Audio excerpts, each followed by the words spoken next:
मामा जी, पिछली बार भी मुझे चावल की फसल में नुकसान हुआ था। अब आप ही बताएं, इस बार मैं अपने खेत में क्या लगाऊं? कुछ ऐसा जिससे मुझे अच्छा मुनाफा हो।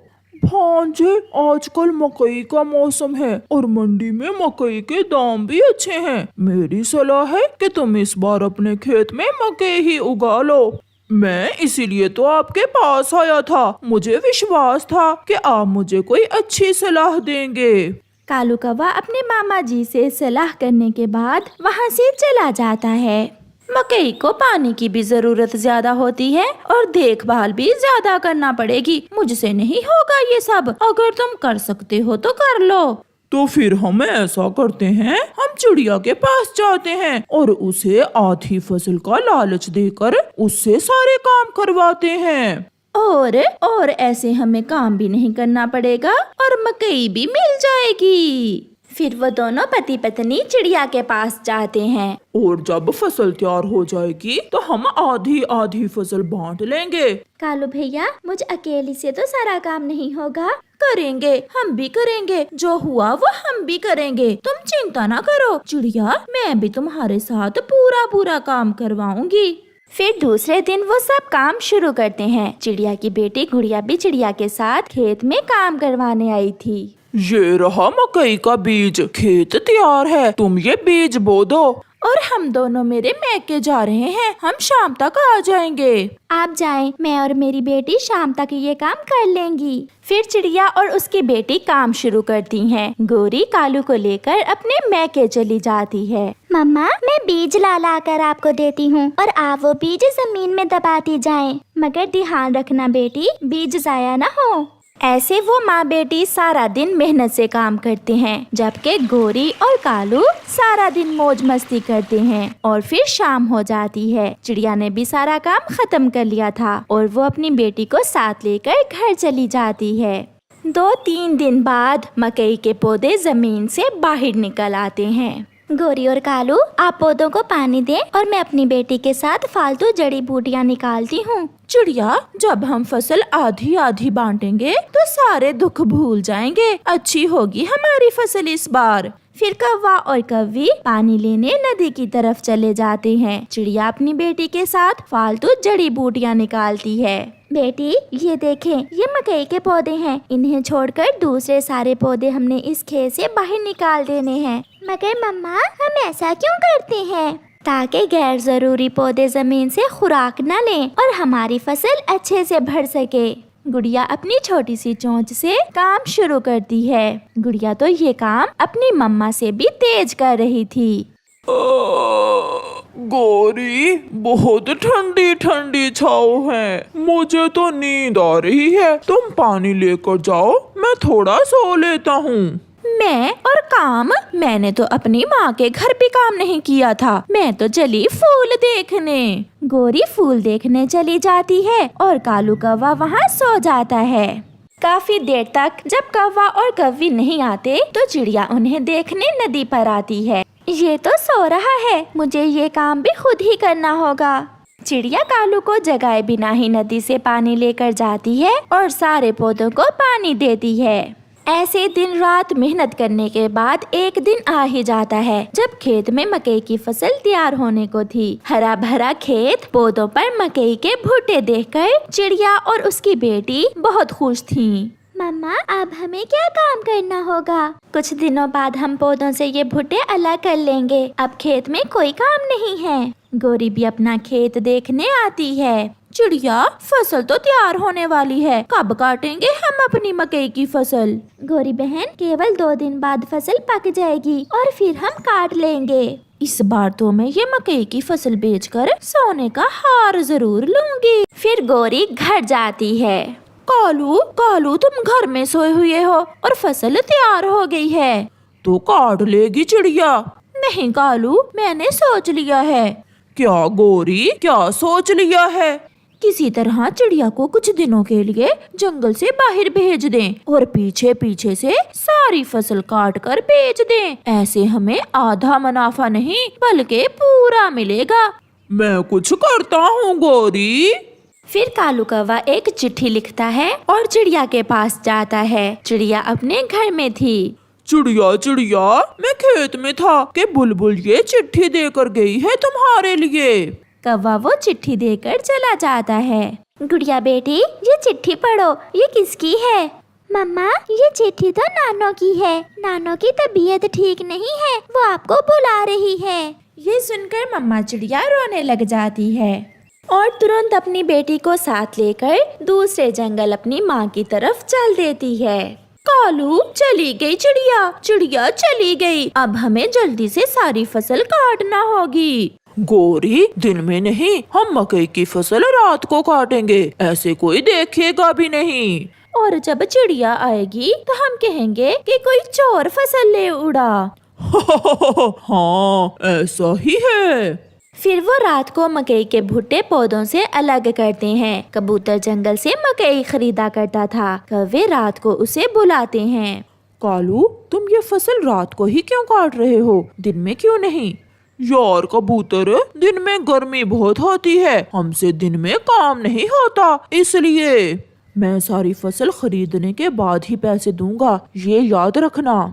ठीक है, तुम ये बोरी ले जाओ, बाकी कल ले जाना और पैसे दे जाना। फिर कबूतर मकई लेकर वहाँ से चला जाता है। माँ, अगर आप ठीक हैं तो फिर वो चिट्ठी मुझे किसने लिखी? बेटी, मैंने तो चिट्ठी नहीं लिखी आपको, ये जरूर किसी ने आपसे शरारत की होगी। मम्मा, हमारी फसल भी तैयार है और कल का दिन भी सफर में ही गुजर जाएगा। कोई बात नहीं बेटी, हम जाकर फसल काट लेंगे। ये कौवे मुझे नहीं जानते, मैं इनका भी बाप हूँ। ऐसा सोचते हुए कबूतर दूसरी रात फिर से खेत में जाता है। गोरी और कालू ने बोरी में मकई डालकर रखी हुई थी। सॉरी यार कालू, मैं पैसे तो घर में ही भूल गया। अच्छा ऐसा करना, कल दिन में 12 बजे आकर अपने पैसे ले जाना। कबूतर जी, देखना कहीं चूना ही ना लगा देना हमें, बहुत मेहनत की है हमने। मुझ पर विश्वास करें। दूसरे दिन चिड़िया भी आ जाती है। अपने खेत को खाली देखकर चिड़िया तो रोने लग जाती है। ये क्या हुआ, मेरी मेहनत से उगाई हुई फसल किसी ने काट ली। ऐसा क्यों हुआ? मैं लुट गई, मैं बर्बाद हो गई। गोरी भी वहाँ आ जाती है। चिड़िया, कल रात कोई चोर हमारी सारी ही फसल चुरा कर ले गया। मैं भी सुबह से रो रही हूँ, अब जाकर दिल को तसल्ली हुई है। थोड़ी देर बाद कालू कौवा और कबूतर भी खेत में ही आ जाते हैं। गोरी बहन, फसल के पैसे लेने गया था कालू मेरे पास। मैंने सोचा इसका क्या भरोसा, तुम्हें पैसे दे ही ना, मैं इसे तुम्हारे पास ले आया हूँ। ये सुनकर चिड़िया हैरान हो जाती है। फिर कबूतर आधे पैसे कौवों को और आधे चिड़िया को दे देता है। बेशरम कौवो, मुझे सब मालूम था, इसलिए मैंने चिड़िया के आने का इंतजार किया था। इसका मतलब वो चोर तुम ही हो, काले कौवे कहीं के। कौवा और कौवी बहुत शर्मिंदा होते हैं और चिड़िया को उसका हिस्सा मिल जाता है। बारिश के मौसम में कालू कौवा अपने आधे टूटे हुए घर में बैठा अपनी बेटी की तरफ घूर घूर कर देखे जा रहा था। मनहूस, अगर तुम्हारी जगह मेरा बेटा होता तो आज ऐसे बारिश के मौसम में मुझे भोजन की कोई चिंता ना होती। वो कमा कर लाता और मैं बैठ कर खाता।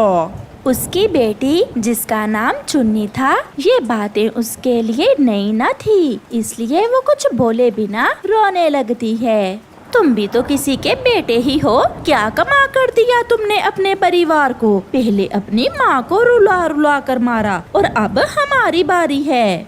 चुप चुप कर जा, अगर और काएं काएं की तो जान से ही मार दूंगा।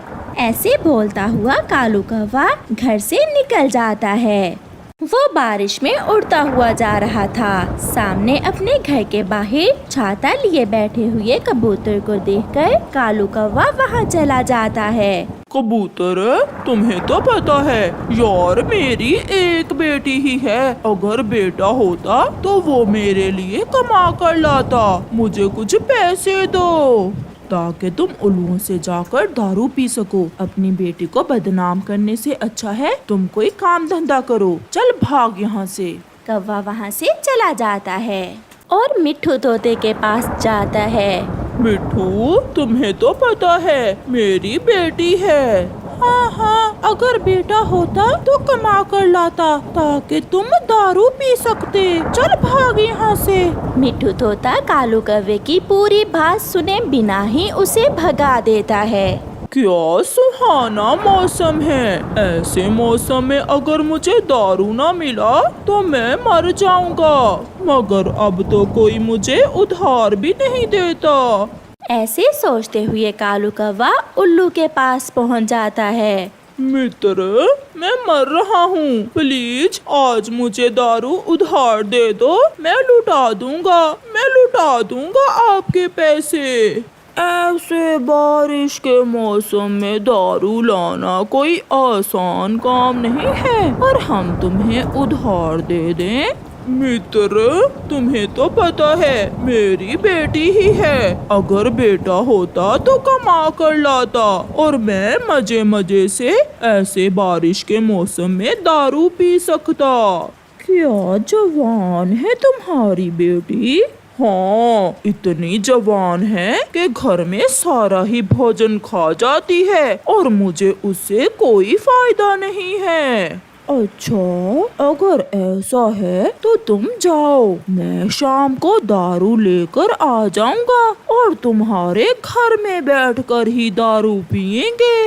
ये सुनकर कालू कौवा बहुत खुश हो जाता है। आ जाओगे ना? कहीं तुम झूठ तो नहीं बोल रहे? हाँ हाँ, और साथ भाभी जी के हाथ की बनी हुई चाय पियेंगे।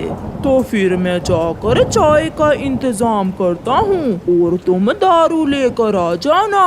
कौवा खुशी खुशी वहाँ से वापस उड़ता है। अब तो उसे ये भी भूल चुका था कि बारिश हो रही है। काश कभी पानी की जगह दारू की बारिश होती तो मैं जी भर के दारू पीता। मैं कौवा, कालू कौवा, हवाओं में उड़ता जाऊं मैं कौवा। हा हा हा हा हा हा हा हा। घर पहुंचकर कालू कौवा अपनी पत्नी गोरी कौवी से कहता है, गोरी, थोड़ा दूध रख लेना, आज शाम मेरा एक मित्र आ रहा है मुझसे मिलने। एक प्याली दूध है, हम चाय नहीं बनाते, तुम्हारे मित्र के लिए रख लेते हैं। चुन्नी, कैसे उदास बैठी हुई हो। जाओ और जाकर अपने बाल संभालो। क्या कहेगा मेरा मित्र तुम्हें देखकर। पिताजी, क्या बात है, आजा मुझसे बहुत प्यार से बात कर रहे हैं।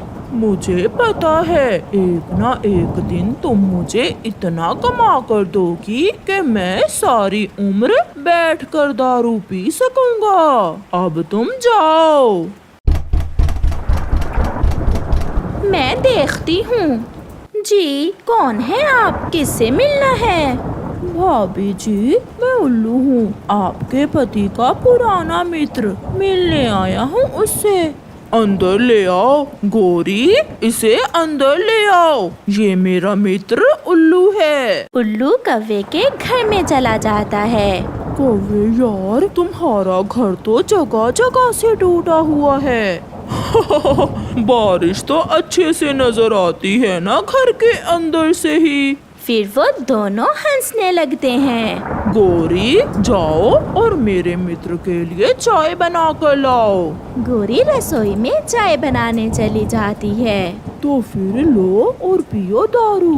कौवा झट से उल्लू से दारू लेकर पीने लगता है। तुम्हारा नाम चुन्नी ही है ना? बहुत सुंदर हो तुम, तेज चोंच और लंबी पूंछ, बहुत सुंदर हो तुम। कालू कौवा नशे में था। वो कहता है, मेरी तरह सुंदर है मेरी बेटी। पिताजी, कितने बेशर्म हैं आप, अपनी जवान बेटी के सामने बैठकर दारू पी रहे हैं, और कैसे कैसे पक्षियों को घर में ले आते हैं आप। आहिस्ता आवाज में बात करो। ऐसा कहते हुए कालू कौवा चुन्नी को मारने लगता है। कालू यार, छोड़ दो, अभी छोटी है तुम्हारी बेटी, सब समझ जाएगी, धीरे धीरे सब समझ जाएगी। ऐसी जिंदगी से तो मौत अच्छी। आज तुमने मेरी बेटी पर ही हाथ उठा लिया। पहले तुम मुझे मारते थे, पहले दारू घर से बाहर पीते थे, आज तुमने घर में ही ये काम शुरू कर दिया। अब यहाँ रहना बहुत मुश्किल है। चलो चुन्नी बेटी, मेरे साथ चलो। गौरी कव्वी अपनी बेटी को साथ लेकर घर से बाहर चली जाती है। गौरी को कुछ समझ नहीं आ रही थी कि ऐसी बारिश में अपनी बेटी को लेकर कहाँ जाए। फिर गौरी कव्वी चिड़िया के पास जाती है। बहुत हो गया चिड़िया, अब मैं उस घर में नहीं रह सकती। आज तो कालू ने हद कर दी, मैं अब और बर्दाश्त नहीं कर सकती। शांत हो जाएं, गौरी शांत हो जाएं, आप दोनों अंदर आ जाएं। मैंने तो पहले ही आपसे कहा था कि उस शराबी के साथ अब आपका गुजारा नहीं होगा। जवान बेटी है तुम्हारी, अब अपना अलग घर बना लो। आंटी, आंटी, आज पिताजी ने मुझे बहुत मारा। चुप कर जाओ मेरी बेटी, चुप कर जाओ। रात गुजर जाती है। सुबह का सूरज रोशन था, बारिश भी रुक गई थी। बदलते मौसम के साथ गौरी कव्वी का जीवन भी बदल गया था। वो और उसकी बेटी चिड़िया के घर के साथ ही अपने लिए अलग घर बना रही थीं। मम्मा, मैं बड़ी लकड़ियाँ लेकर आती हूँ और सूखा घास भी लाना है बेटी। वो माँ बेटी बहुत खुश थीं। उन्होंने एक नए जीवन की शुरुआत की थी।